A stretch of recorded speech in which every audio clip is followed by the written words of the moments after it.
Hey, ladies and gentlemen, this is Dave from Mile Marker Zero, and you are listening to the Hour Zero podcast.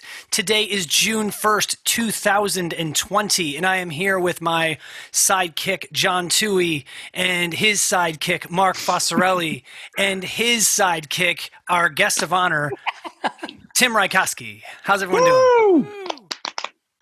Yes. What's up, man. Good, man. Hey, guys. Thanks for tuning in, everybody, and we'll see you Friday. No. But I'm not joking. So how's everyone doing? Good. Yeah? Buddy. Very well. Very well. Tim, thanks for joining us, man. No problem, man. It's pretty cool. My pleasure. You're live on the interweb right now. I know. This is weird. This is strange. Yeah, it's pretty A cool. little bit. Yeah. And it's weird that, like, I haven't seen any of you guys in months. It's so strange. You're like, I mean, everybody's feeling the same way, obviously, but it's weird. The first time that I'm like having a face-to-face conversation with you, Tim. It's 5 months. I don't know. It's ridiculous. December. December at my wedding, of course. Yeah. But, Actually, so yeah, 5 minutes. Yeah. June. What the hell? How'd that work? So how have you been holding up with the with quarantine and things like that? Like, you've been doing anything? Like, what have you been doing? Lots of kid watching. I mean, I have 2 kids. Watch kids too. Just walking down the street and stuff. wear a mask. Wear a mask. Yelling at them. Like, Just watching No. kids from your van? Watching kids from the van. Yeah, man. Yeah, the van's good. No, just hanging out at home a lot. Obviously not working, like a lot of other people. But being Mr. Mom, trying to get some stuff done around the house, hang out. Been pretty cool at home. I mean, the world situation isn't so cool, but sure. try to make the best of it pretty much, Yeah. Have you do you have any new skills or things you've done during the past month or so that have you look as like a life lesson or something you could say you came out better with, or other than maybe I've gained a few pounds? Yeah. Oh yeah, I got a few pounds. COVID. Yeah, pounds? no, actually, no. Trying doing some like house, trying to get some pretty ass wood up on the walls to beautify the living room. Like cool rock and roll stuff like that. So I've been buying some tools, and that's been freaking awesome. So like, I feel like I've been like upping my metal game. Like literal metal. Literal metal, like 10-inch saw blades, like 60 teeth, 80 teeth. So you're cool. Like you've gone full Bob Vila. Yeah. You're like little full, bit, yeah, almost. Yeah. You're like at a full Bob Vila.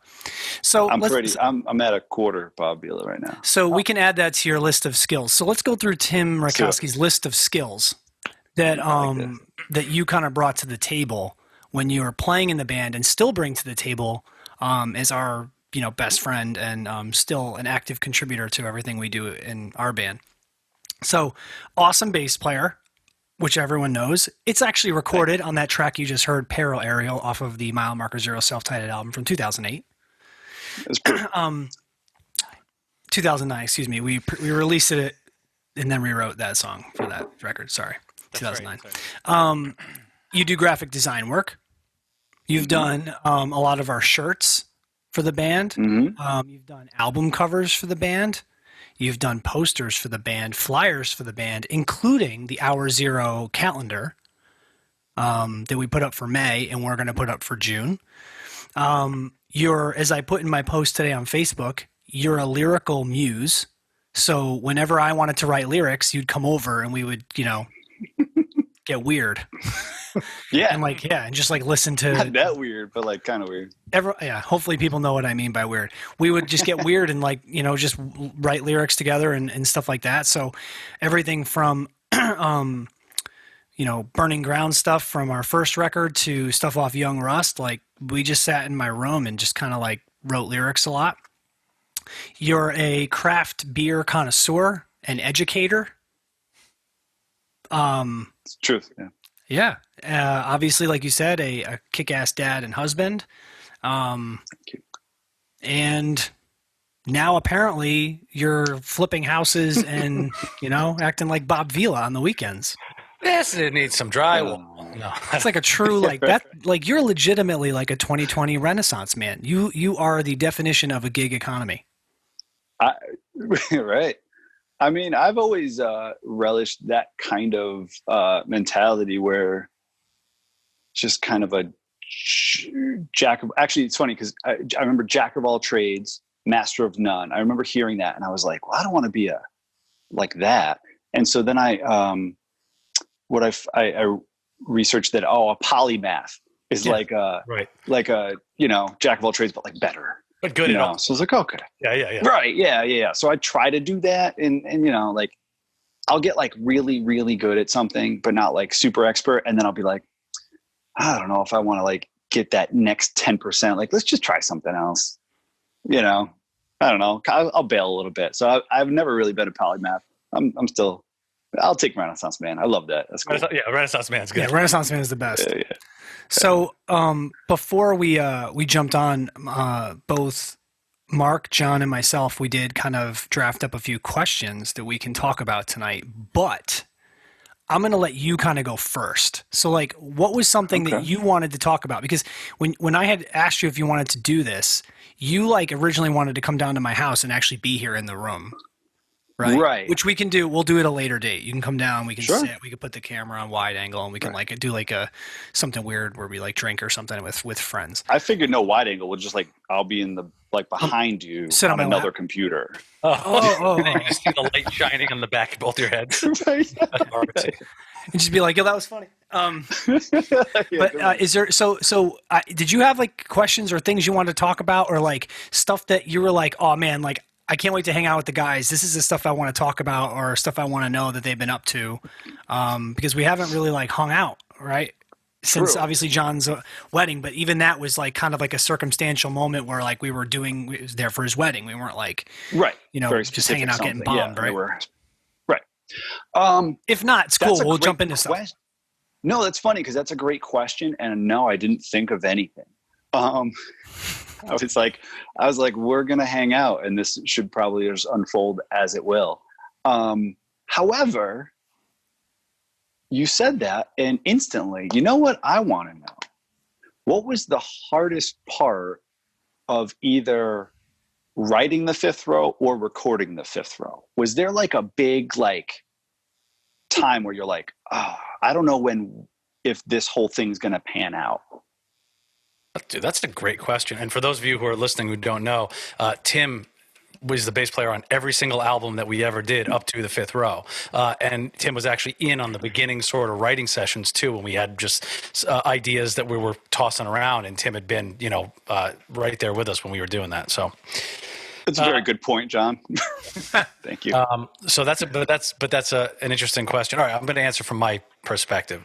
It was actually at first very strange not having you writing some of those things that you are known for. Like you're really good at transitions and figuring out sort of what grooves go where. That was something that I know I always relied on you for, like ideas where you'd be like, nah, this should be rim clips. No, maybe double time. No, let's try 12/8 or like things like that. Or maybe we can connect it. Those were the kind of things we didn't really have. And at first it was like, how, especially doing something that's supposed to connect over an hour and 7 minutes. I know that part was, for me, that took a lot more thought as to how things were going to flow, where you sort of just have a very natural sort of, you just have a good taste in, so to speak, as we were talking about before. Sorry, inside joke, but a good taste when it comes to that kind of stuff. Thank you very much. I appreciate that. That's one of the things I definitely enjoyed doing. So yeah. And I was like, I want to write a concept album. Anyway. Cool. I think balancing the two halves of the album was tricky. The first draft we had of it was very front end heavy. The front end stayed almost the same. We ended up we had a front half to Victory that we cut off. And then the second half. Sorry, Mark, when you say front end and heavy, you mean like heavy aggressive? First half, like feeling like it was two strong halves of the story. So the first, like if you lead up to JCN, where the middle kind of, middle game comes in, the front half pretty much stayed as is. Like I said, we chopped off one thing, and the second half, was the first kind of couple drafts of it. We came out quick, and then it like kind of dipped for a little while, and then it had a lot of not low energy, but it got really dark and kind of lost some of the adrenaline of it. So and then we ended up cutting some things out of it, and we ended up writing 2020 was the last thing we wrote to help balance it. Yeah, because Jocko was like, we need like another, like we had the architect in the front half, we need another second half. That's cool. And then we played around with some of the stuff. That was probably one of the harder things. And once we got that, then it felt pretty good, but that was tricky at first. Cool. I would say that there are a couple things. So first is just the sheer magnitude of it, right? So when you're looking at, we did that album on like a whiteboard, like a pegboard with like almost like a it's index cards. Like this is like almost like a story, right? This is going to happen, then this, then this, then this. And we were writing songs with these pillars in mind that were kind of like the anchors holding everything together. But, just taking a step back, it's daunting. It was very daunting, I guess you could say. Like, was this going to work? And because you're writing so much material and it's so long, it's almost like, well, if it doesn't work, we're kind of screwed because we wrote so much stuff.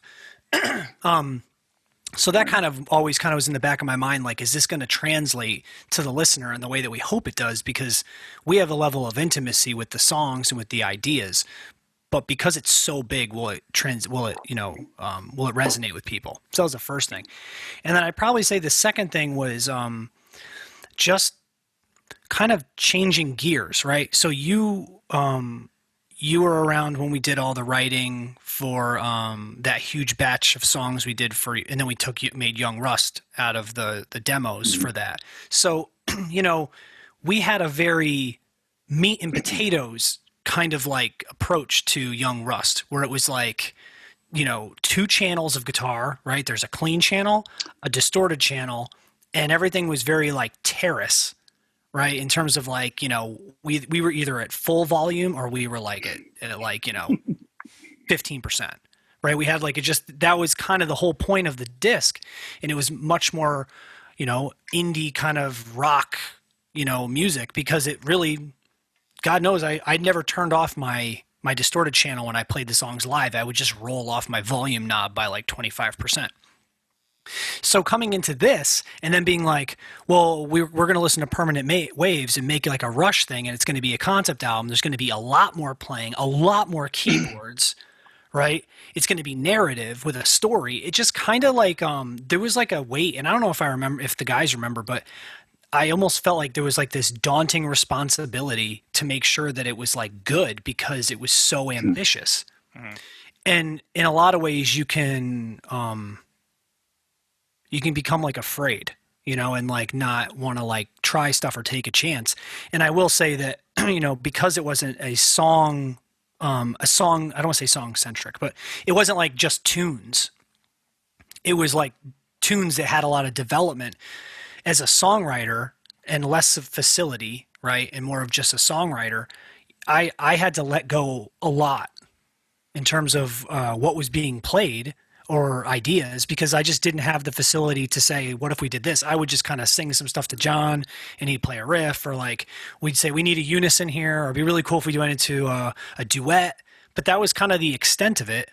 I could throw out some ideas, or we could throw ideas out, but like, that kind of made me nervous because, whereas Young Rust, a lot of those tunes, I kind of wrote the nuts and bolts of some of those songs, right? So it was just kind of just different.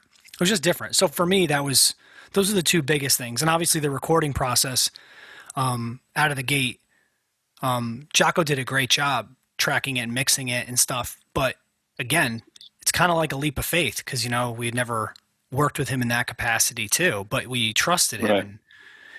And, there's a lot of trust on that record. I gotta say that. There's a lot of trust, just trusting that everyone will do what's best for the collective group, no pun intended. But I will say, and maybe we can pass this around at least to John and to Mark, a moment that I had when I knew the record was going to be good was when we tracked the first version of Collective at Jocko's house, and I did the first vocal takes of that song. That was one of the first songs we kind of finished, the very last tune on the fifth row. And I remember listening to it and being like, yeah, this is gonna fucking wail. And that kind of put me in a much different mindset, because it was the human connection to the music that I felt like we kind of needed. Obviously being one of the more emotionally and mood-driven songs on the record. So that's my 5 minutes. I'll hand over the conch. Cool. Good, Jim. Thanks for sharing. It's really interesting, because we always try to do, like, you know, some concept-y stuff, and maybe we went a little bit more sometimes, and sometimes we went way away from that, and this was like full on, like just jump right in. So freaking awesome. You guys knocked it out of the park. Thanks, man. It was a secret hope of mine that you would like this album. Like, I didn't know. I mean, you know, it's always hard when you hear something sometimes that it's like, oh man, I would have done this on here. Oh, if I was, you know, I always, and I'm sure there was some of that there, but when we played it for you and you were like, dude, I really like this. It was like, oh, okay. All right. So like, we didn't do like, it's a relief for me personally, you know? No, you didn't screw it up. No, we didn't screw it up, which is good. Oh, no, not at all. But this is going to probably, I don't know how this is going to come out, but this is at least very, pretty honest of me. I was never worried about it. And for some reason, I never worry about those kind of things at all. I just sort of know that it's going to be good, and it's going to be as good as we can for the time. It doesn't really, I don't know. I never think in terms of like, I guess maybe I just don't. Maybe if I put that pressure on me, I would write worse or I would play worse. And so I just go, I know it's going to be good. We're going to do 1 million revisions. I know we're going to do that. I know that if it passes my taste filter and Dave's taste filter and Mark's taste filter, and we are on board, and Jocko's new taste filter, that it's going to be good. Like, you know, and if Doug comes up with the part, it's going to be slamming. I just know it is, you know, and not because of, it's not just I don't know what the word would be. Sort of like, it's confidence, but it's born out of the fact that we've done a bunch of things that I knew were as good as we could do for the time, and you know, had great reception for the most part on most things, and so that's my thing. I don't know, Mark, what do you think? Well, I think all the tons and tons and tons of writing that we did for Young Rust, I think, was a really great exercise in really expanding our songwriting and building that confidence that I think you're talking about. And I agree. I'm kind of 50-50 between the two of you, because especially in the keyboard chair, you know, I am the first person who can push it over the cliff of mozzarella cheese based on what I do in this world. And it's easy to do that. So I was like really cognizant of what I was doing. And I also made a conscious choice to use a different sound palette, sounds that I had never used. I felt like it was time. When we did the self-titled and we did Young Rust, I used a lot of the same similar sounds because that's kind of where I was at. I was using more organic sounds, a lot of organ, a lot of mellotron, and then, you know, in specific synths. So I decided to really branch out into some of the 80s synths that I had been hesitant to use when we were younger. But I had confidence, like John was saying, in everybody's taste filter to make sure it sounded right. And I had confidence in the writing too, that yes, it would, just like, you know, what we always do, even if it seems weird at first, I know that we're going to get to that point at the end. Hey, Mark, could I ask, so like with that, because I know exactly what you're talking about, the palettes you were using and the palettes that I heard after the fact, and how key heavy it was awesome, because it totally worked. It was totally organic, along with the whole concept of it. It needed that too. Mm-hmm. Now, was that something that, like, were you listening to some different stuff? Did you kind of just tune into something different? Did Dave just like, yo, you got to do this now, and now's the time to change up your sounds, and we got to get some cool 80s stuff in here? Like, what, I mean, you know, or it was a combination of everything? Like, what? It was a combination of stuff. Like when we were working on the self-titled and Young Rust, I had really hooked into the early 70s stuff, and then the way that, you know, Per Wiberg used it in Opeth and bringing it bringing that sound to the heavier stuff. And when, like Dave was saying, we were doing more meat and potatoes. To me, like that kind of matched that sound. So then when we went into this and we talked about, Jocko wanted like to use Permanent Waves as the sonic template, even though Permanent Waves is definitely not the most keyboard heavy Rush album. I kind of was feeling like I wanted to try. I didn't want to do the same thing again. I wanted to try something different. So he said that Dave's been diving into more synths in the last couple of years, so he bought some cool gear and was showing me some stuff, and then I started going to some of the early 80s Genesis stuff, and I started branching out and trying. I've always had a hard time clicking with like the new wave scene, but I've tried a little bit of that too, and I felt that it was just, if like you said, it fit not only the story but the sound too. The biggest thing that I had to let go of was using an arpeggiator, because Jocko and Dave wanted to use an arpeggiator to make the computer sounds, and I have always been anti. I was like, no, I want to play everything, and I had to really let go of that because I realized, you know what, it fits the story and it fits, so I had to let go of that. That was kind of hard for me to do. It's a tool. But it made sense. Yeah. But it made perfect sense for what we were doing. So I was like, okay. Yeah. I was like, if Phil Collins could learn that the drum machine was okay, I was like, I think I can let go of that. By the way, you know what's crazy? Like absolutely crazy. So I didn't know that Permanent Waves was like a big part of the Fifth Row. Mm-hmm. I was like, I got in the car today and I was like Spotify, and I was like, what are we going to listen to? And I've been like kind of on the same thing for so long. And it was like suggested for you. And I was like, yeah, this should be good. Like it's going to be terrible. And it was like Rush, Permanent Waves, 40th anniversary remaster or whatever. And I was like, wow, first of all, what do they remaster this every 10 years? Yes. Which they do. Yes. Yeah. And so I listened to that, and like, I got my almost 2-year-old in the back seat. I'm like, yo, dude, check, this is going to be so cool. And he's like, dinosaur. That was it. And, but I listened to it twice. What's that? I said, don't call Geddy old. How dare you? Well, Permanent Waves is one of their big sonic palette shifts. You know what I mean? So I was like, right. That's one of my favorites from them too. And I listened to it twice, and I was like, oh yeah, I got to like relearn these songs and stuff. And yeah. So, hold on. Can I jump in for a sec, Dave? Yeah, jump in. Comments. One of the things Joseph Callahan, our faithful viewer every single week of this, says, what were the pillar songs that we had just talked about for the Fifth Row? Architect, Collective, Propaganda, and 2001, right? Yeah, maybe. Yeah, I think it was 2001. Because it was like beginning, single, beginning of second half, and ending, right? Yeah, well, like Victory kind of was, because we had that. Right. That was from Tim. That's MMZ. I don't know if you remember. Oh, yeah. But yeah, so no. Yeah, so fun fact, the song Victory off of the Fifth Row was a tune that we did after we did Young Rust, and it had a very, very different smell and vibe. And the first half of it is incredibly different and actually really, really, really great. And I think that I really want to use it for something. But the bridge, the midsection, the main guitar riff that kind of filled in the background of that song, that demo, became the riff to Victory.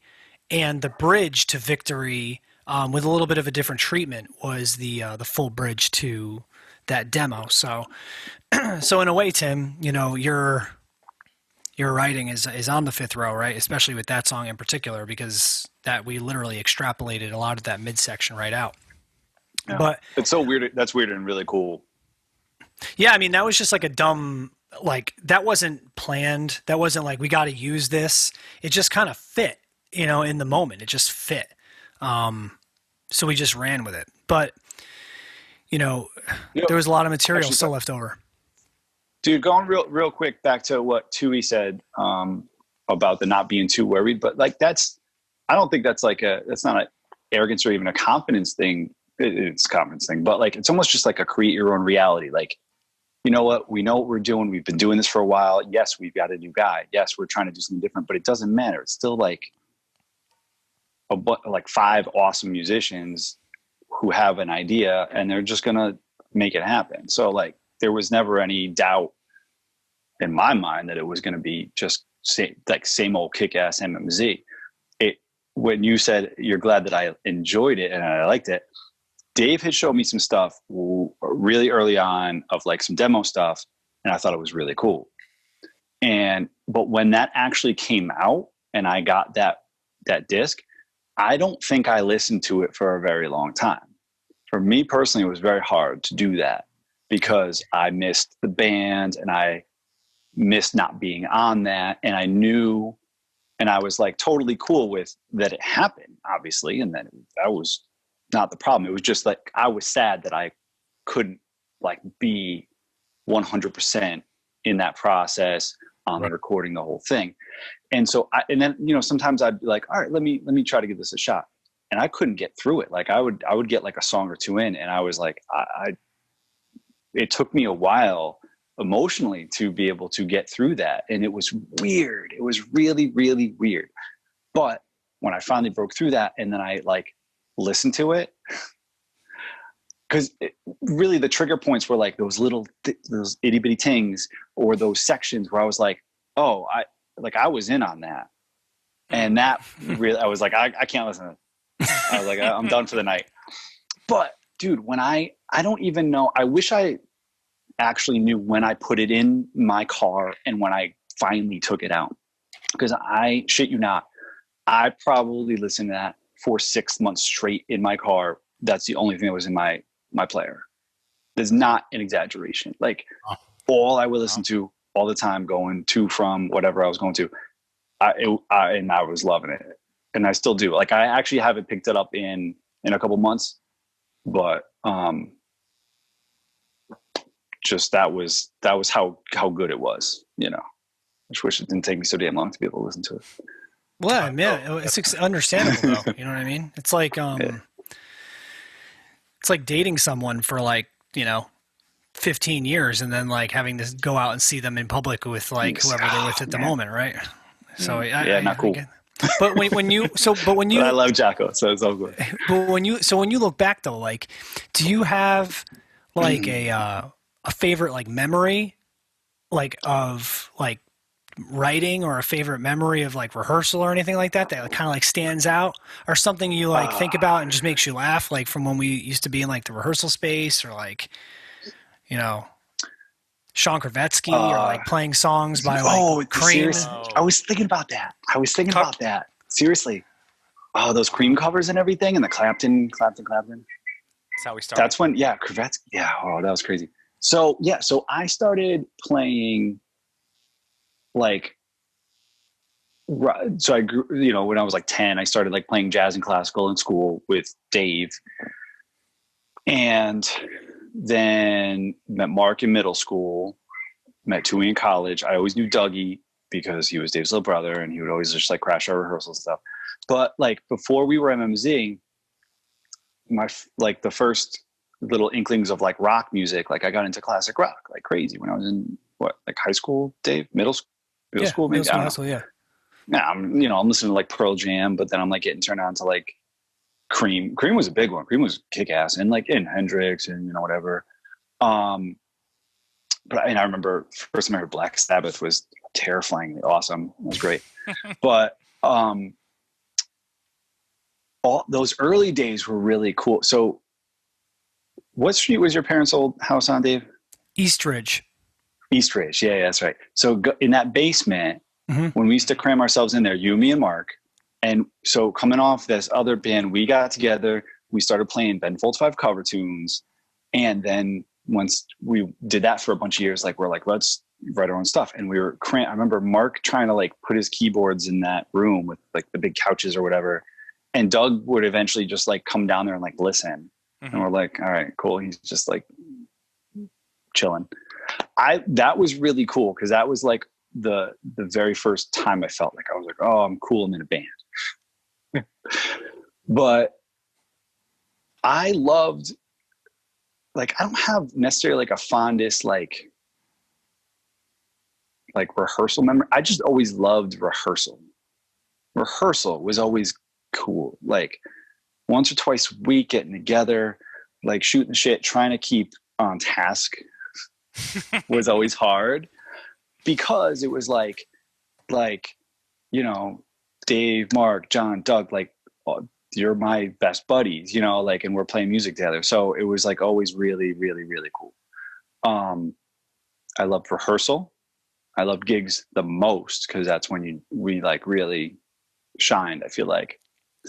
But I also loved when we took our RV down to Florida, trying to pull off a tour on our own. And we got down there and the thing broke down, and I got it running by hammering the fuel pump or fuel something with a hammer. Yep. Don't know what I was doing, but we made that thing run by just whacking the shit out of it.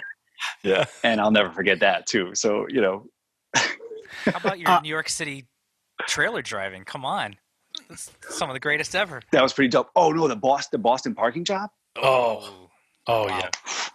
Remember the Boston parking job? That was crazy. That was, I fit a 15, like, I don't know, I fit a 10-foot wide trailer in a 10-foot 2-inch wide alleyway. There's a photo of that crazy. on my Facebook, and when we post this, we can put it in like a comment. No or something. kidding. I'll share it. That's cool. Yeah, it's a great photo because it's literally like you can't even open the doors. It's like so tight.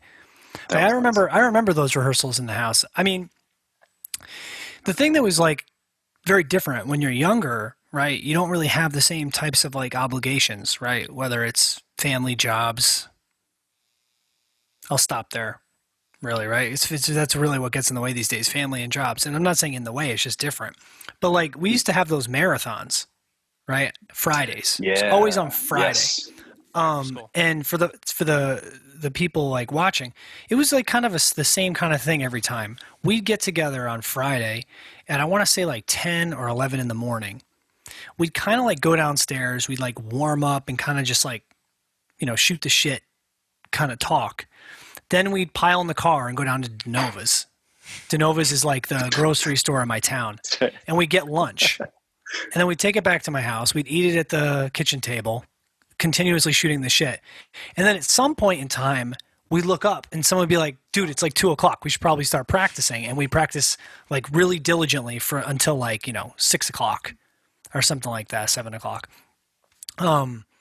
But those were some great times. And it was also great because it was like, just that, some other people like probably, I don't know. Some people really liked hanging out with their buddies and like going to like, I don't know, play basketball together or go to the bar together or go there, or, do this, that, or the other thing. For me, it was always getting together with you guys, right? And playing and writing and, doing that kind of stuff. That was always like, for me, the best part about it. And how many rehearsals we probably had where we didn't get anything done. But except maybe run through some songs, but some great memories. In fact, I think it was 7 years ago or 10 years ago. I can't remember. It was like on Facebook when I did the mad face thing. I don't know if you remember that mad face, right? Yeah. But like, just like some stupid, BS that we did for rehearsal where it like took up like an hour and a half of just like, putzing around and being stupid. But I miss that like desperately. I feel like now all my life is like, how can I figure out how to get the most done in 45 minutes before I have to go to the next thing? Yeah. Right. That's just kind of how it is now versus kind of just letting things happen, But I miss those rehearsals. Those are great. You have a favorite gig? I don't know if I have a favorite gig. I was trying to think about that too. I got a favorite gig. It's the gig that Mark's keyboards were muted, and we still won that battle of the bands. We were a piano, bass, drums band. No, it was the vocals. The vocals are muted. Oh, the vocals are muted. Yeah. Oh, okay. So the vocals are muted. So I'm up there. I was singing drummer. Yeah. I'm singing my heart out, and we played a concept song because we're like, we're never gonna win this thing because this is all like screamo bands, and we were up there with a keyboard player, no guitar player. And I remember when we were loading onto the stage, those kids, Mark, were like, "Is that a keyboard player? This better be fucking metal." Remember? Yeah. Hardcore. I was like, "Oh my god." That's the best quote of any gig. And we brought our own PA. because we had a lot of stuff to set up, and we set up the PA, and I must have had the brake switch on or something on the mixer, so the vocals were just off. So we played like 35 minutes of instrumental shred music, and that's probably why we won. To be honest. I remember we were getting to the last part, and I knew people were going to start screaming, so mad. So I would take my time, and I just like bolted into the next part, and so it sounded like I was going to stop. I started playing again, and I heard this girl yell, "Go! Oh my God, it's still going!" I remember that. Yeah, I mean, actually, we should have lost that, but I think when they did all the booing, they thought that was people cheering for we us. We won the audience award. Yeah. You get booed and you get the audience award. That kid flicked you off, Tim, and you're like, "Fuck you!" You were like, "Yeah." Kennedy High School, Waterbury, Connecticut. Yeah. You know what? Though, actually, I guess I'll say, and this is kind of funny because not like our original stuff, but like the Halloween gigs were pretty special because that was like a whole big thing. We put a lot of time into that, and that was super cool. Yeah, I mean, I'd like to do that this year. And with the resurgence of drive-in movie theaters, I'm curious what that would entail to do something like that. You know what's funny, real quick? Just a stage in front of it. Speaking of that, I'm sorry. Go ahead. I'm not used to this Zoom thing. I'm cutting people off. So I found all this like scrap piece of paper to write notes on because I'm like a note writer incessantly. It's terrible. And I cut, I had a bunch cut up, and I was like, oh, cool, like this whole stack, and I stuck them in like, whatever, the kitchen for us to write notes on. And then I realized like my little 2-year-old is like scribbling stuff. And then I realized what it was on the other side. And it was like our Halloween flyer. Oh no. It's awesome. It's like this vampire woman going, rah. It's like, oh, that's fine. It's cool. So I do have, I got plenty of these things. This was cool. I really enjoyed it. This was like was this the first or second year? That's the first one. This is the first one. I really enjoyed this. This was cool. This was fun to make, this flyer. I didn't draw that, but I put it all together. I was always better at putting stuff together than like straight up coming up with original artwork. Yeah. So, I remember, doing like you did the Young Rust cover, like for the Young Rust album. We kind of like hashed that out together, and you went and did that one. You did you didn't do the Mile Marker Zero album, but you did the no. That was Jeff Chenault was the artist for that. He did a really cool satellite dish and stuff. But you did do the one that was the previous version of our self-titled Out of the Ground into the Fire. You did that one. It had the Lichtenberg figure on the front. No, it's funny. Oh, there it is. So I've got some discs, and I kind of dug them up for the thing. But yeah, that was it was called the Lichtenberg figure, and what's funny enough, I had this on my desk. So this is actually what this came from. So this is like a little piece of like, I don't know, some like acrylic crap. But Dave and I somehow found one day that it was called the Lichtenberg figure. It's essentially lightning. So when like lightning strikes like the ground or like sometimes a human, it'll like there are these pictures of like a person with like this style branchy thing. Try to get a good like burned into their skin, which is insane.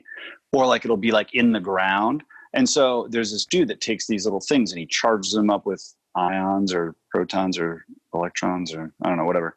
And like it's like he like tap. What's that? What did you say? Mellotron of some kind. Yeah, Mellotron. Yeah. Mellotron. Agrotron. Ultron. Yeah, they just blast it with electricity and it like spiders out like that. Yeah. Like that's how our rehearsals used to go. Then we'd say Tron for like 5,000 times over the course of the next hour. Yeah. Tim, is that an opened copy? Can you open that and show the photos on the inside? If I remember correctly, it's a headshot of everybody in the band. Yeah. It's not okay. open. I don't want it to be adult. To get it all. Out of I have another premium. one. I have another one. Well, if anybody ever finds that, there's photos, a headshot of each one of us, a la kind of like Queen kind of thing, like on the inside on each. I'm opening it right now. We Oh, I lost its value. So A fun fact: everyone's hair was not really up to par when we did those headshot photos, which I took. So we needed something to kind of put in people's hair to kind of slick it down and make it look a little more. Oh my gosh! Like a little less like dry and like. I haven't looked at this in forever. So, oh my God, this is. If you look good. Oh, here comes Tuohy. Oh God, it's epic. Oof. So that said, you edited my nose or my chin or something. Must have been my nose. I did, yeah. So that said, we were taking photos in an empty house that my folks were like painting and redoing, and we were looking for something to put in everyone's hair. I don't know if you guys remember this, but I was like, we got to find something because no one brought any like hair products. So I went into the refrigerator. I don't know if you guys remember, but I pulled out, there was mayonnaise there. Do you guys remember that? No. Yeah, dude, we took mayonnaise. I had mayo in my hair. Yeah, you did. I did? Yes, you did. Because well, your hair was short, Tuohy, but I know Doug's, yours, Tim, mine, I know for a fact. Because like we needed something, because everyone's hair was like nice and dry and clean and pristine, and it didn't look really like grainy and gritty. And I was like, we don't have any hair products. So, fun fact: if you own Out of the Ground Into the Fire, the hair and makeup was done by Dave Alley and Hellman's. That was Doug in his long hair days, right? Yeah, Doug used to have very long hair. He would very well he would go along with the van watching the kids perfectly with that older hair, with that hair he said. Hey, let me jump in for a second. We have another comment. Lisa says, "Do each of you have a favorite song?" And I'm assuming she means MMZ song. So let's do that. Oh my God. What do you think, Tim? Go ahead, Tim. I was going to defer. So I think we played The Haunted a lot live. And of all the songs we played a lot live, that was my favorite. However, the song we didn't play a lot live that was my favorite was Peril Aerial, which I wanted to hear in the beginning of this podcast. But there was definitely a special place for the Burning Ground trilogy with those three songs when we played those live, because that was like the concept thing of my time. Right. That was super special, and especially live, that was one of my favorites to play because there were sections in there that were more improvised or more like loose, and so whatever we like let that kind of occur organically. So you'd have, sometimes you'd have some moments that were cool, but sometimes you'd really like nailed that night, and that was super special. So those are my 5 favorite songs. Okay, all right, I'll do Go mine. ahead, Mark. Tuohy. I'll go. Sorry, Mark. No, go ahead. All right, so I hope I don't steal Mark's, but it's hard to pick a favorite, but I can pick the one that, for whatever reason, sticks out in my head the most, and I still love the song to this day, which was the first thing we ever wrote, which was as everybody together in the early MMZ days. It was The Keeper. I love that song. I still think it's one of the best. Like, it's funny is because the sound of that song totally works for the stuff that we just did. Like, we hit some magic on that song, and I always liked that. And it never ever went over well live for whatever reason. Every time it was like, it never really worked. On occasion, but like, now I think it would work. It wasn't just that one sometimes. Yeah, it was a lot of things. But for whatever reason, I was like, this song has all the elements that I think make us the band we are today and the band we were then. Like, I don't know. It just, so that would be my one. I agree. It was a hard song to reproduce live. Something was always missing at the time. But I would have said The Keeper, a slightly unfortunate sound choice to start our career. it was like a good sound, but I mean, when you play that song too many times in a row and that like it's you know, I would tweak it a little bit more now. But so if you take the keeper, I would probably say Peril Aerial is up there too. The Reaping Tide was always one of my favorite. And I'll say it like I always do. I miss playing the ending. That was one of the most apocalyptic things we ever. When we would play with the video show, we had like I don't know what movie you got it from, Dave. It's like all those monks walking from the fire on a mountain. You know what I'm talking about? Yeah, I don't know where I got it. So I'd hit like those massive chords, and the whole place would rumble. And yeah. Like go to that old grainy footage, and people would just be like, you know, that was one of my favorite ones. You could never hit that hard enough or have it be loud enough. It was always so loud and hard, but like you just yeah. Cool. So for me, I've got a couple. So I'd say that when it came to special events and things we did that were, you know, atypical, I really loved playing Love You to Death with you guys, which Typo Negative off of the October Rust album. No connection to the Young Rust title of our EP, but October Rust was an album that I really, really liked. You know, I love Typo Negative. I don't think that they had like the biggest impact on me as like a musician or player, but I will say that record in particular, love it or hate it, October Rust has a vibe. Like you put that record on and you feel something that no other band makes you feel. Like that is a very unique moment in time, and it's so unique to itself that it's timeless. But that song, Love You to Death, I feel like we played it for Peter Steele's like memorial show in Philly when he passed away, with members of the band that were in the audience and thought we killed it. That's basically like that in combination with our Halloween show is what built our Philadelphia presence.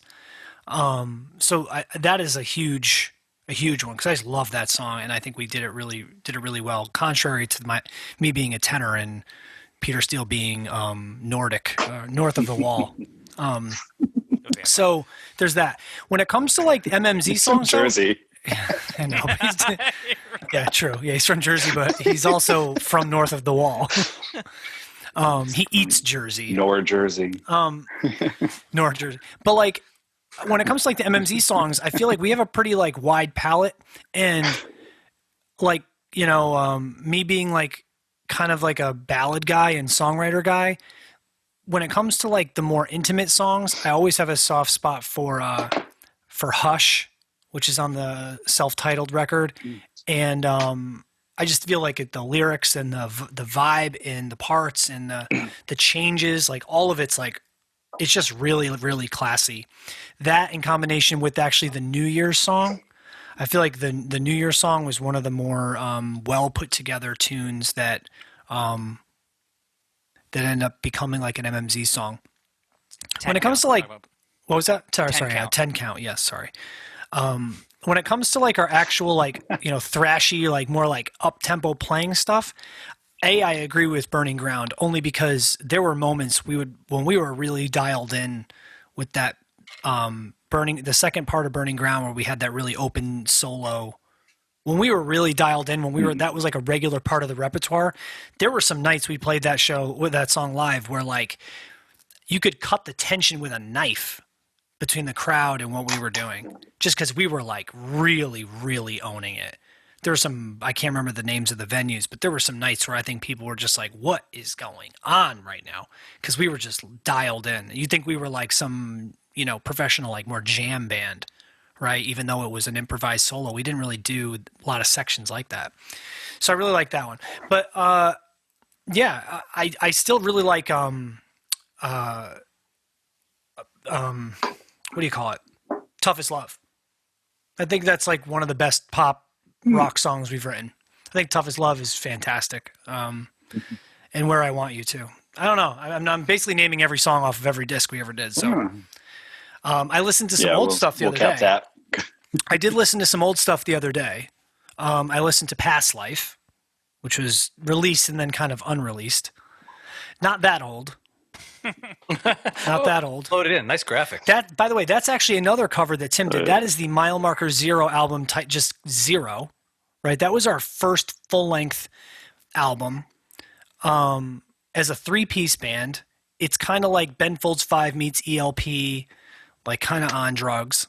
And it was recorded at Telefunken Studios in Manchester, Connecticut, and mixed by Alan Veniskovsky of Telefunken. And yeah, my favorite track off that is Sleeping on White Street, which was... That was a beautiful song. That was a good one. Yeah, that was a good one. You have the best bass effect on that too. That's like the best. They were always the best. Bass effects are the best. Yeah, well, you were like, I'm just going to play like the melody like 3 octaves up. It worked. It was cool. Right. Yeah. What do you got? So Tim, talk about that record. Talk about that really, really old record. Like, what tunes do you like on that one? All right. Because I listened to that like a few months ago. I have it up here, actually.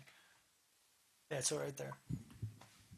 So what's funny about this, well, this was important for a bunch of reasons. This was, it's on Tides it's distributed by Tides Records. Yeah, that was Rain. There's a really great band called Rain, Rane, Alan Veniskovsky, who's recorded some things for us in the past, more than some things, but quite a few. They were a big influence on us, not musically necessarily, but just influentially as people and musicians. And we looked up them. They were a really great Connecticut band. So shout out to them. So this record was big because this is when I started doing graphic stuff too. But this was when, so this was still this is this is not Mile Marker Zero as it became to be or is now, obviously. But this was, we thought we were going to be big spenders and hire somebody to do graphics for our record. And then we weren't really feeling the direction and how it was going, and things were just not going very well. And so we said, all right, screw it. And I said, I'll do it. Like, what? I said, I know Photoshop. What's that? That exact phrase is sort of the history of this band. It's not good enough. Oh, we got a really freaking famous mixer to do this. Nah, not good enough. We're going to do it. Like, something, it's happened a million times in little things. Well, we don't have a website. Well, let's just try to do it. We don't, that's funny that you say that, Tim, because that was a lie. It's very true. Before I was in the band.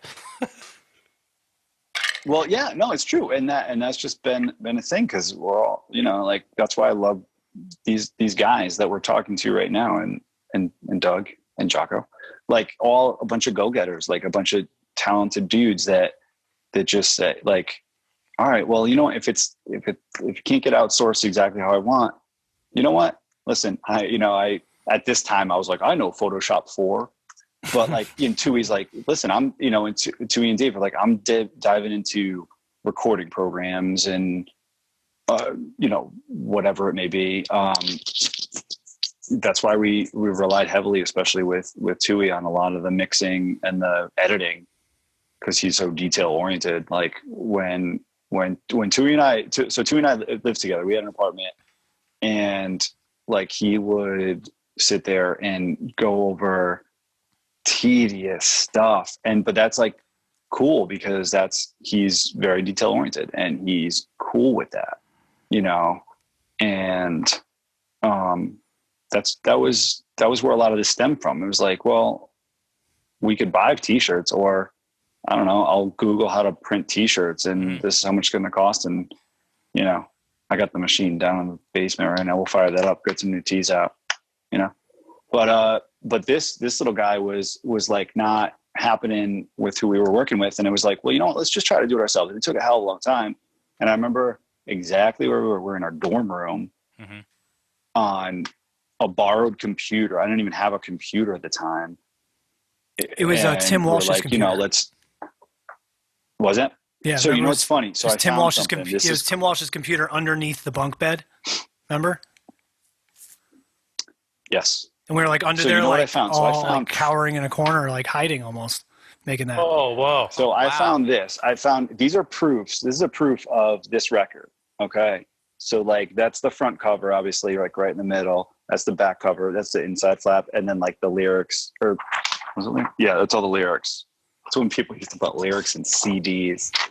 CDs are things you put in a player and it plays music. Fun fact that one of those images that's on there is actually a photo of Alan's okay, where is it?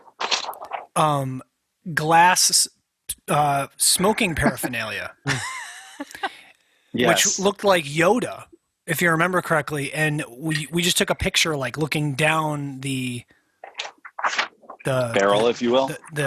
From an aerial view. And we cropped it down to that and made it look like planets or something. Can you read the copyright? What we wrote for that there? Yeah, it was a good one. We hit a bunch of things in there. 2003. No. Read what we wrote. 2000. What do you mean? Read the Which part? copyright. Like there's on a the lot of words on there. on the back. What? On the back cover Oh. at the very bottom in fine print.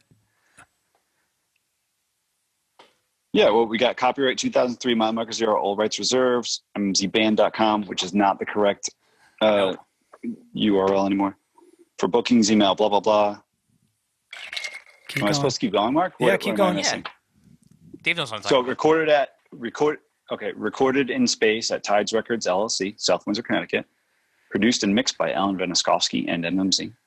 Engineered by Alan V. Shotgun mastering by Mike Ryan. Actual size audio at SWP, West Hartford, Connecticut. Graphic design by MMZ and Juan Rodriguez Torrance. Maybe you're looking at the wrong spot. It's right under the, like, when it says like unlawful use of.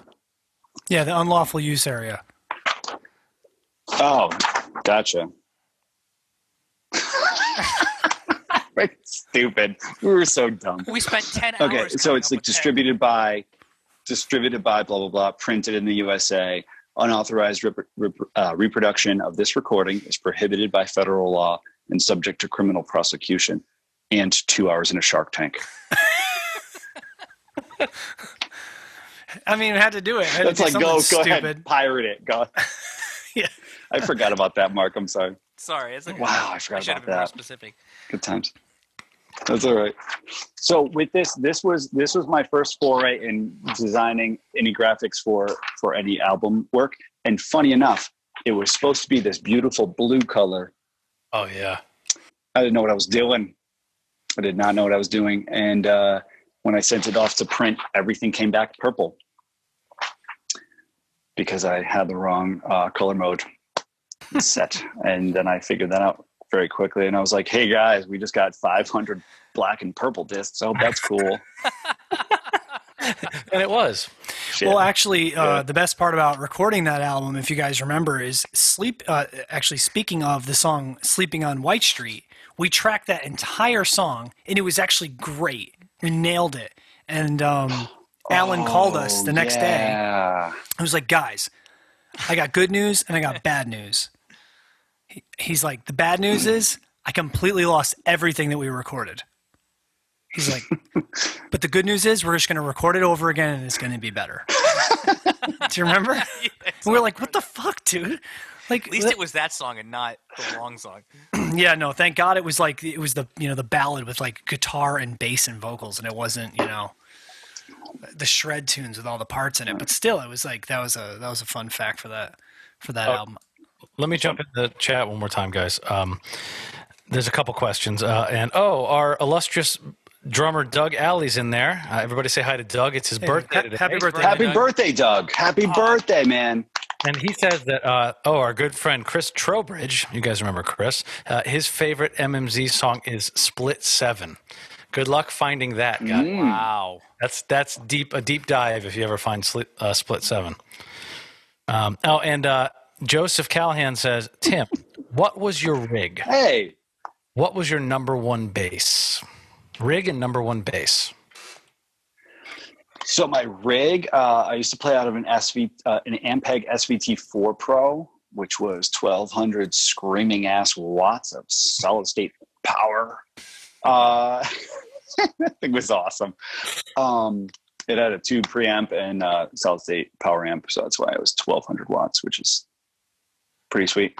I used to play out of two cabs. I had a 410 and a 212. So I had and both were Avatar cabs. I think Tuohy, did you get Avatar cabs like kind of first, or you were rocking those for a little bit? Yeah, I liked them. They were really good sounding cabs, and they weren't expensive, and they were kind of light for what they were, which was awesome. So hauling them around up and down stairs was not too much of a problem. And I think then that's when you started checking them out, if I remember right. Yeah. I think you had that, and then a couple other guys. You told a couple other guys about that, and I checked out their bass stuff, and it was like one of those like direct. They didn't sell them in like Sam Ash Guitar Center. You bought them on their website or whatever, so they were a little cheaper. But yeah, I got the neodymium magnet version, whatever. So they were sweet. It was like the 410 was 65 pounds and the 212 was 60 pounds, and so you could just carry them easily. And with two guys, it was like stupid easy. So those were pretty cool. I went with the 212s because at the time I was trying to get a little more mid-range, and instead of doing like a 115 or 118, I don't know. It's debatable. I kind of always was wondering if that was a mistake, if I should have gone with something more traditional, but I just want a little more punch and something a little, I always like being weird and using effects. And then when I stopped using effects, I was like, well, I gotta be weird and use different speaker cabs. So whatever. But for bass wise, the ones I played in MMZ were, I had an Ibanez Btb 1005 that was, it was a 3-piece body. It was like a maple front and back with mahogany in the middle, sweet ass 5-piece neck. I used to love that thing. Then I kind of went in a different direction for cool factor, which was the stupidest bass I ever owned. It was a Greco Mirage 5. Yep. It was sick. The thing looked awesome. I sold it I sold it to some dude in Germany. So this bass was, Paul Stanley of Kiss, the Iceman guitar, like that body style. That's exactly what this was. And I've never really been a Kiss aficionado, a listener, whatever, but that's a cool looking freaking guitar. All right. It just is. And I wanted something that looked different. And I found this bass. Greco is a brand that Ibanez copied some of their body styles from, and that's how Ibanez got the Iceman, or so the story goes, because Greco is this like Japanese company, I believe. And so I don't know. I found this bass. It was neck heavy, and it made my technique just garbage. But the bass was cool as hell to play, and it sounded pretty cool. And then after that, I went to what I have now, and probably the best solid bass I've ever had is a Warwick Corvette double buck 5-string. I've always liked the 5s. I never really got into the 6s. But that bass I've dropped enough times and dropped on my foot, and it hurts like hell. That thing's a beast. It's got a really great like thick C neck. And I love that thing. That thing sounded really good. Yeah. Jocko wants to know. Was that too much? No, not at all. He put in the chat, is it true you refuse to play drop D? I don't remember. No, I would play drop D. Yeah. Okay. There were a few songs that I just dropped D with the 5-string. There were a few songs that we had. It was always just kind of a pain in the ass because we'd go like back and forth. So, but didn't you I do it. I'm trying to think of. There was a couple songs that you didn't do drop D on, and because you said I did, like we don't have time in the set, or it was something, and you learned the riffs that were really easy in drop D, but you learned them with your B string, right? Yeah, I did that. I forget what song. If we had, I don't remember either. I know, like, I'm trying to think. I think Reaping Tide was always a drop D song. I don't know what else. I can't remember, but there was something else. As we got along, there were a few things when we wanted, there were a few set kind of elements where we wanted to go like quick into the next one. And if I couldn't change, then I was like, all right, like, let's just make the segue better, you know, and go right into the next track. And I'll just like figure it out. Yeah. It's all gravy. Dope. Because for a long time there, I wrote a lot of songs in drop D. In fact, whenever we needed a riff, I would open up my phone or open up we called it Dave's Riff Factory. Dave's Riff Factory. And it was all these just drop D ones. Mm-hmm. And I still have a bunch of them. Still got a bunch. Speaking of drop D, I went in drop D yesterday for John's new song that we're working on, even though it's not in drop D, John. Oh, something new. That's exciting. I'm just trying to come up with something because I'm trying to write a good chorus for it.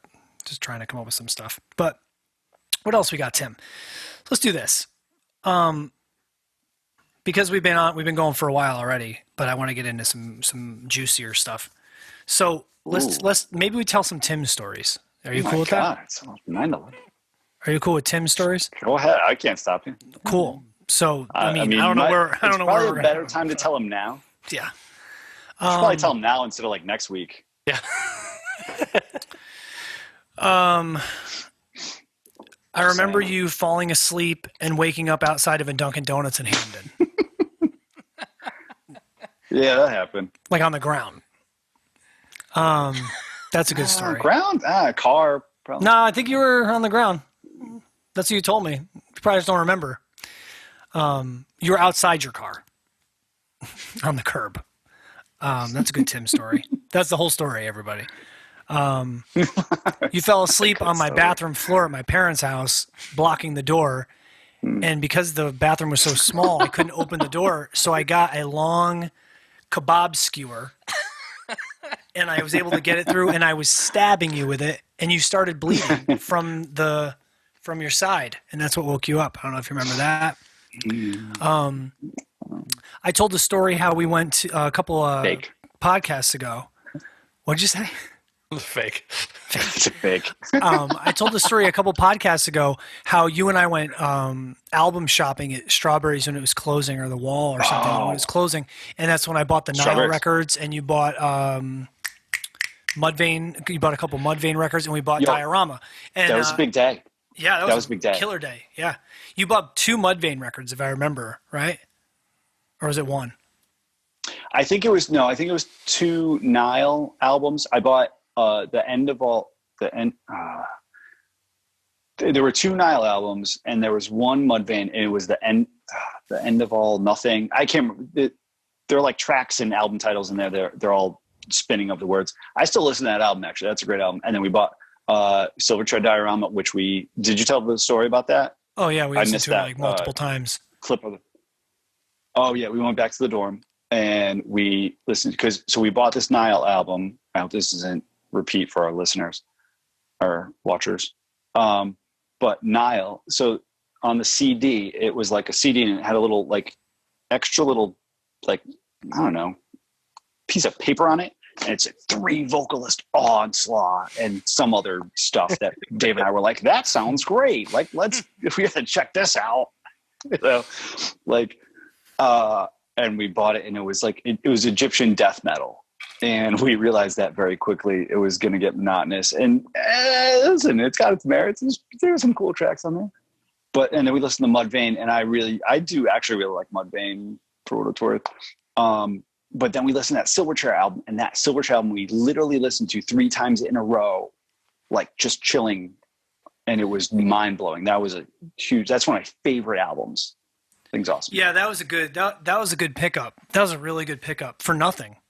I mean, we bought those records remember that we spent like $5. Oh, it was like, and like we bought like 4 or 5 discs for like, they feel like 50 cents to $1 each, at least, at max, I should say. Yeah.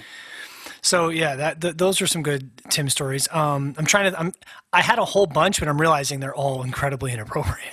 They're just not appropriate for this. You start off pretty hot, man. Jeez. Oh, what? Being asleep at Dunkin' Donuts? Maybe you have a gluten allergy. which you do because I've been in a small space with you, as we talked about off air before you joined, doing text. Like, do we talk about Tim's gas? I don't know if that's appropriate for the chat, but no, listen, we didn't know it was a gluten allergy back then. Yeah, we didn't know that. Well, I got a ton of Tim memories because it's, we lived together for 3 years. Oh boy. Right. I mean, no, but like, I honestly, to be honest with you, my fondest memories are just because we'd always go to gigs and rehearsal together.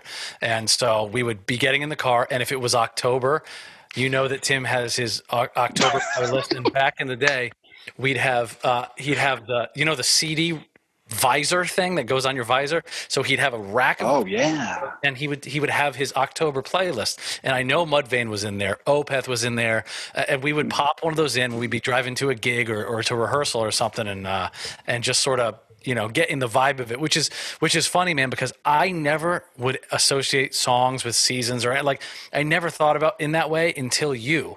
And then now I have a summer, like the first day of summer, I put on Beach Boys and Van Halen and like all these, like I do it every year now, and it's because of you doing those trips and like actually associating different times of year with types of music that I like. It's like a psychological trigger, I guess it's cool. So I guess that's a lot of memories that we did that, but like that I always think very fondly about that. I love those car rides and everything. They were something about them. They were so Methuselah. I don't know. Yeah. That's a good side joke. We always driving on 95. We had like every 10 miles, there's some sign or something that we'd have a stupid joke about. Well, here's a one. Whenever we'd see there'd be construction and there'd be a sign that said "pull off here," and we would always pretend we were doing a pull off. That's so dumb. But they were the dumbest car rides. Like seriously, like it was like dad joke central. Yeah, that's great. In our 20s, nobody appreciates my dad jokes anymore, which is sad. But I'll call you up and I got some more. It was the best of times. Man. It was the worst of times. Yeah, exactly. So Tim, you had, what did you say? I think right before we jumped on this broadcast, you said you had like a trivia thing. Yeah. So I was thinking we'd do a little trivia with our awesome viewers here, people that have stuck around. Like I said, I've been kind of flashing some of these CDs. I dug some stuff up. So, there was a time where we were like, and My Mark Zero was like, all right, what are we going to do? Are we going to change our name or are we not? It was like a turning point. We're like, all right, are we going to do something different sound wise? We brand it differently, whatever. And it was like, we considered it kind of seriously, and then we're like, nah, screw it. So I found a bunch of stuff. I found a bunch of like a few posters, few albums, and I don't know, I'm sure I could dig up more things. But I figure let's play a game. Let's play a little trivia. Whoever in the chat can figure out, let's see. I'm going to give you 3 band names. Okay. One of them was never considered. All right.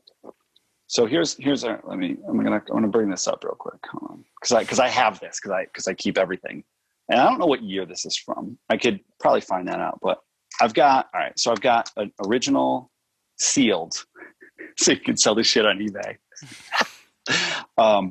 Zero album. I've got Out of the Ground Into the Fire, and I've got The Haunted EP. All right. And we've talked about a lot of these songs. So there's some real gems on here. I've also got an original Zero poster in what's supposed to be blue, but it's purple. I love that poster. So good, though. It was a great poster. And nobody, listen, if you get this, that's not the right band.com, okay? It's different. We have a My Mark Zero, The Haunted poster. Okay. These are all in pristine shape, Tim. And these are, oh, dude, they're so nice. So nice. And these are all 18 by 24 posters. And then we've got the Out of the Ground Into the Fire poster, which I will admit, this was the last thing I made. I kind of phoned it in here. It's not the best product, I'm sorry, but it was really abstract. And I don't know, I'll find some other stuff. So 3 CDs, 3 posters, and whatever else I find. All right. So I'm going to give you 3 band names, 2 of which were considered, one of which was not. Ready? We can't guess. It's only the people in the chat. You know what? Actually, I guarantee you, I bet you guys wouldn't even guess it right.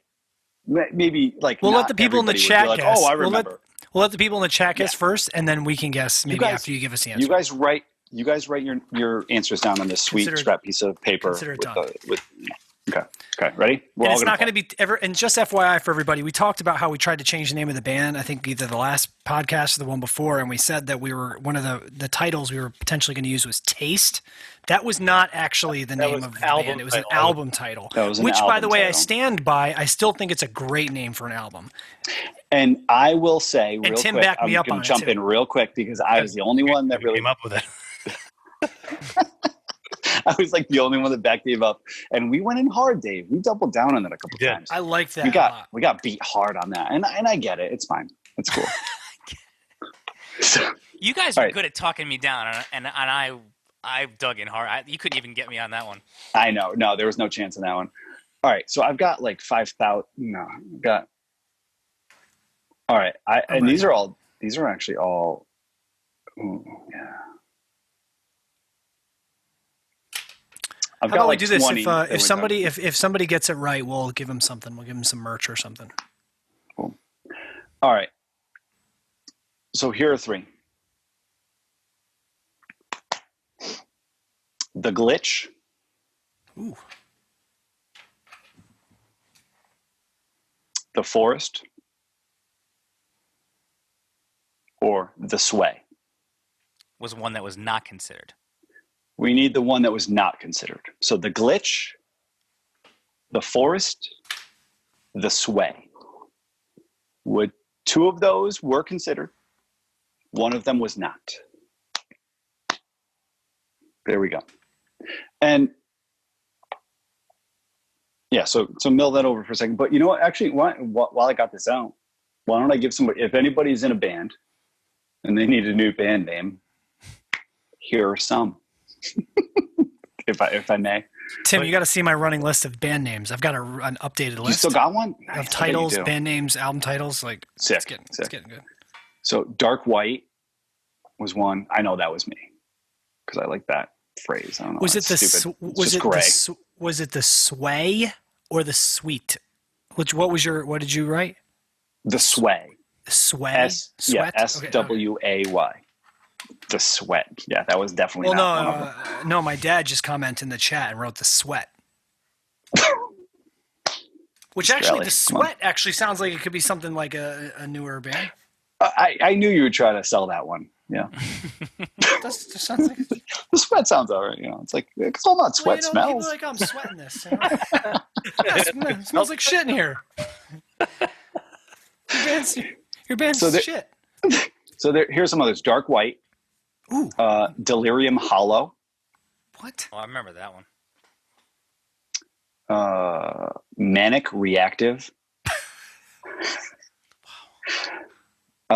Prism. Wait, are we still guessing? No, these are just all other ones that we. Wait, hold on. Can we find out about those first 3? Which one was? Oh yeah, I was just letting people like Oh, okay, hold on. We've got we have some people guessing.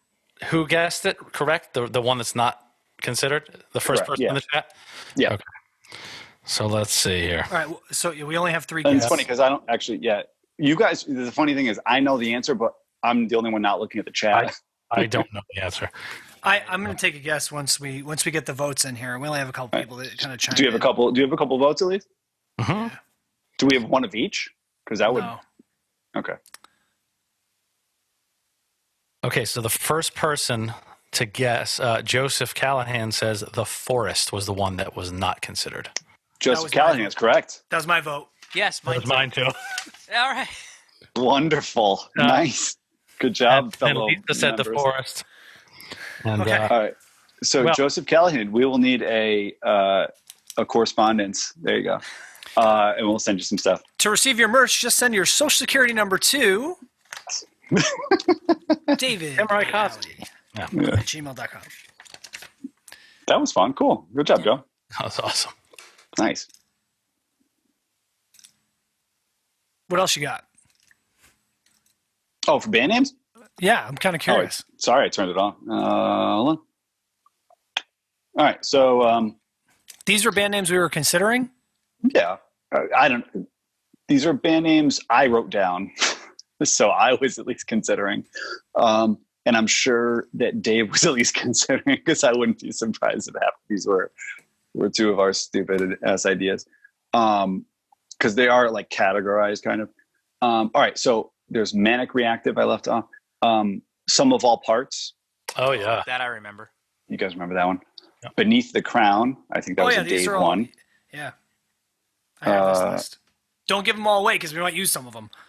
Well, what am I? Okay, well, I'll save a few. What? Which ones do you want? I guess you have to. All right. There was Love and Destruction.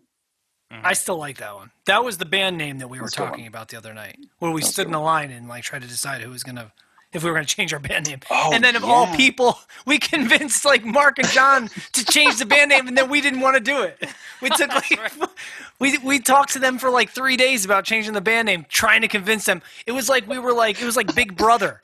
Or like we had like behind the scenes like allies, like we had to be like, yo man, we should really change the name of the band. Like it'd be really good for us.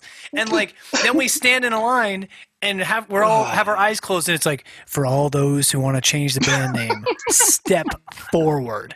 And Mark, I think was it John or Mark? Yeah. One of you stepped forward. Yeah, you were the only one that went forward, right? Or was dude, no, it was like Mark or somebody stepped forward, and then me and Tim didn't. I thought me and Tim didn't after all that. Definitely didn't. I was like, why are we doing this? I don't remember. That was interesting. It was definitely very Survivor-esque. That was a big deal back then. It was. Oh. Then there was things like Beacon's Fall, or the Beacon. Yeah. Oh yeah. The Beacon Falls. That was a big one. That was mine too. Sorry. Or Raise the Beacon. We got on a big Beacon phase because that was Signal Fire. Sounds like an 80s. Dark Arts.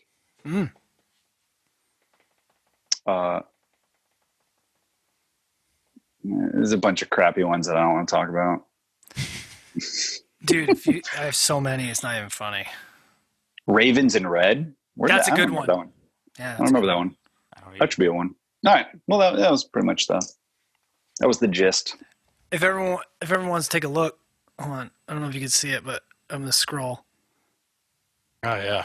These are all just names for tracks and for albums. Solo project. And yeah, right. It's so long. Like it's not. I'm still going. There's like 100 on here.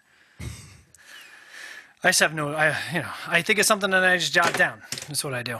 Yeah, Dave's method is always to either jot it down or to just sing an idea into the phone and explain it up front.